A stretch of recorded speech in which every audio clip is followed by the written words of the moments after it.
разобьемся, Иван Иванович, нам надо связаться с землей. А что с ней связываться? Мы сейчас на ней окажемся. Благодаря этому кретину. Сколько можно меня оскорблять? Я уйду от вас. Вот и иди, у тебя все равно одни проблемы. Прошу. Сидеть!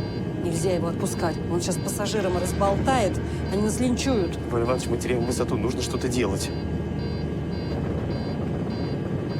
Черт с вами.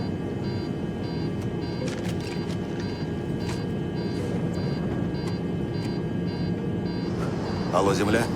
Мы падаем. Капитан самолета мертв, а второй пилот, с ним тоже проблемы. Помогите, пожалуйста. В смысле мертв? Как мертв? Почему мертв?